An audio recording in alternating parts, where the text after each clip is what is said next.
السلام عليكم ورحمة الله تعالى وبركاته. أنا جيت. ها؟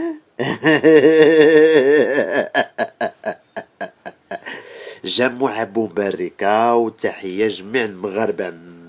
اللي بغيت نقول لكم هو اليوم سقط الخبر على الفنان سعيد المجرد، الابن الأستاذة نزهة وأستاذ بشير. كنا تضاموا مع الفنان كما شفت المغاربة كاملين. انا بغيت ندير بحال المغاربة ونضم مع الفنان هذا، لأنه قال لك الشهرة هي أعداء النجاح. ها، أعداء النجاح. راك عارف المغاربة كما داروا البدر هاري، كما داروا كما شحال من الناس اللي كيشوفوا العربي اللي لا تشهر ما كيحملوش لأنه كيكون مسلم.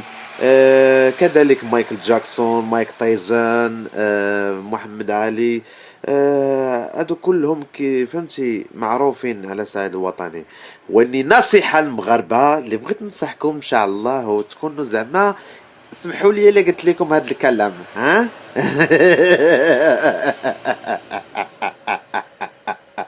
الخوت، الى سالينا ان شاء الله مع السعد المجرد، علاش ما كنا تضامنا مع الإخواننا اللي ساكنين في الجبال وكيقتلهم البرد، الإخواننا اللي كينعسوا في الشارع، إخواننا اللي ما فحالهمش وعندهم القطرة.